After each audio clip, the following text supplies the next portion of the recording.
সম্মানিত সুপ্রিয় দর্শক শ্রোতা দেশ ও প্রবাস থেকে যারা আমাদের সাথে সংযুক্ত আছেন, আমাদের ভিডিও দেখতেছেন অথবা শুনতেছেন, সবাইকে জানাই আন্তরিক প্রীতি ও শুভেচ্ছা। বন্ধুরা, আমি কথা বলছিলাম একটি আপুর সাথে, প্রতিবেদন করবে, অডিও কলে সংযুক্ত হয়েছে আমার সাথে। উনি কেন আসলো প্রতিবেদনে বিস্তারিত ভিডিওতে থাকবে, আপনারা অবশ্যই ভিডিওটা কন্টিনিউ করবেন। আসসালামু আলাইকুম। ওয়ালাইকুম সালাম। আসসালামু আলাইকুম। ওয়ালাইকুম আসসালাম, ভালো আছেন? জি ভাইয়া, ভালো আছি। আপনি ভালো আছেন? এই তো আলহামদুলিল্লাহ ভালো আছি। আপু, আপনি প্রতিবেদনে কেন আসছেন বলেন একটু শুনে। ভাইয়া, আমি একটা অসহায় মেয়ে। আমি বাসা বাড়িতে কাজ করে খাই। আমার এক বিয়ে হয়েছে, আমার একটা সন্তান আছে, ছেলে সন্তান। ঠিক আছে ভাইয়া, আমার ডিভোর্সও হয়েছে।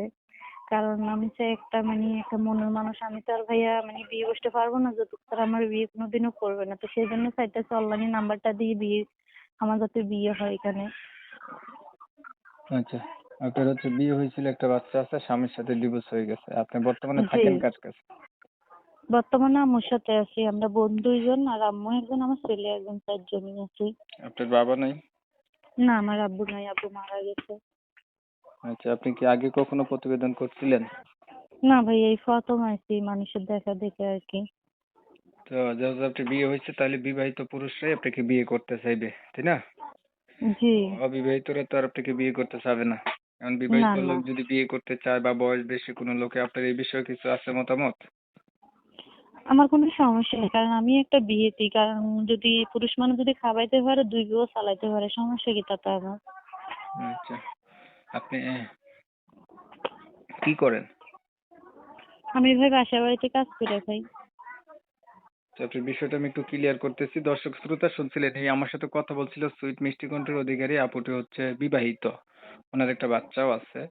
ওনার হচ্ছে হাজবেন্ডের সাথে ডিভোর্স হয়ে গেছে, মায়ের কাছে আছে, ওনার বাবা নাই, বাচ্চাটাকে নিয়ে থাকে, বাসা বাড়িতে কাজ করে খায়। উনি প্রতিবেদনে আসছে, অনলাইনে নাম্বারটা দিতে চাচ্ছে যাতে ওনার অতীত জানার পরে কোনো একজন ভাই ওনার পাশে থাকে বা ওনার দায়িত্ব নেয়। মনের সাথে মন যদি মিল খায় তাহলে বিয়ে পর্যন্ত সম্পর্ক জড়াবে আর কি, এর জন্য উনি প্রতিবেদনে আসছে। তো আপনারা যারা উনার কথা শুনছেন, ভালো লাগছে, ভালো পাইছেন, চাইলে এই আপুটির সাথে যোগাযোগ করতে পারেন। তবে আমি দুঃখ প্রকাশ করলাম, কমিউনিটি গাইডলাইনের কারণে আপুটির নাম ঠিকানা আপনাদের মাঝে তুলে ধরতে পারলাম না। আপনারা যারা জানতে চান, ওনার সাথে ফোনে কথা বলে ওনার কাছ থেকে ওনার নাম এবং উনি কোথায় থাকে এটা জেনে নিতে পারবেন। বিস্তারিত কিছু কথা আলাপ করছি। আচ্ছা আপু, আপনি হচ্ছে লেখাপড়া আসেনি জানা? জি ভাই, আমি 7 পর্যন্ত করছি, তেমন করতে পারি না। আলহামদুলিল্লাহ, আমি যেতে করছি এতে বেশি, 7 পর্যন্ত পড়াশোনা করছি। ওনার কিন্তু হচ্ছে ক্লাস 7 পর্যন্ত লেখাপড়াও আছে।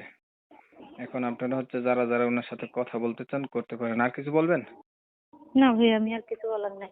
অনেক সময় নিয়ে আমার সাথে থাইকে আমার চ্যানেলের ভিডিও দেখছেন, সবাইকে জানাই এমএসকে টিভির পক্ষ থেকে অসংখ্য ধন্যবাদ। সবাই ভালো থাকবেন, সুস্থ থাকবেন। আল্লাহ